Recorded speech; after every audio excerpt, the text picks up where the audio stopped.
को बता दें कि दिल्ली में विदेश मंत्री डॉक्टर एस जयशंकर ने लाओ पीडीआर के उप प्रधानमंत्री और विदेश मंत्री थोंगसावन फोमविहाने तथा दक्षिण अफ्रीका के उपराष्ट्रपति शिपोकोसा पाल माशातिले के साथ हाल ही में महत्वपूर्ण प्रतिनिधिमंडल स्तरीय बैठकें की।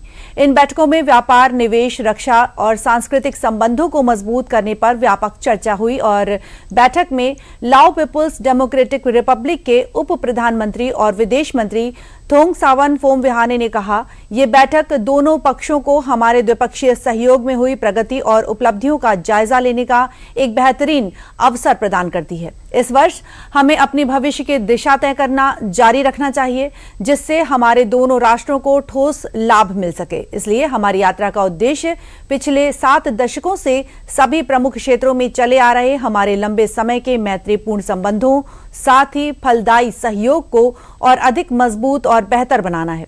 मुझे ये देखकर खुशी हो रही है कि पिछले 70 वर्षों में हमारी दोस्ती और सहयोग लगातार बना रहा है और फला फूला है, जिसकी झलक नियमित रूप से होने वाली यात्राओं के आदान प्रदान में मिलती है। ये जुड़ाव हमारे मजबूत बंधन को रेखांकित करता है और मौजूदा क्षेत्रीय तथा वैश्विक आर्थिक अनिश्चितता और चुनौतियों के बावजूद हमारी साझा प्रतिबद्धताओं की पुष्टि करता है। इस संबंध में लाओ पीडीआर की सरकार, भारत की सरकार और जनता से प्राप्त बहुमूल्य सहायता तथा निरंतर समर्थन की अत्यधिक सराहना करती है।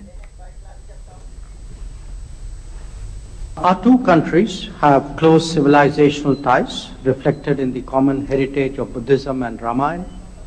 Our relations go back in history. It is based on deep cultural and people-to-people linkages. Our own Prime Minister visited Lao PDR in October 2024. On that occasion, a number of agreements and MOUs were signed.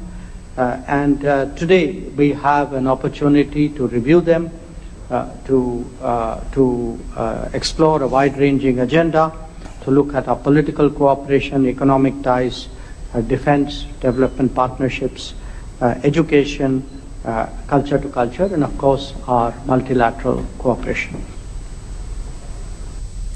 Laos के उप प्रधानमंत्री और विदेश मंत्री थोंगसावन फोमविहाने ने कहा कि ये बैठक दोनों देशों के लिए आपसी सहयोग की प्रगति और उपलब्धियों का आकलन करने के लिए एक महत्वपूर्ण अवसर है। This meeting provides an excellent opportunity for the two sides to take stock of progress and achievement in our bilateral cooperations. We should continue to chart out a future direction that bring about tangible benefit to our two nations. Therefore, my visit aims to further strengthen and enhance the long-standing friendly relation and fruitful cooperation over the past 7 decades across all key sectors. And this engagement underscore our strong bond on and reaffirm our shared commitments despite the current regional and global economic uncertainty and challenges.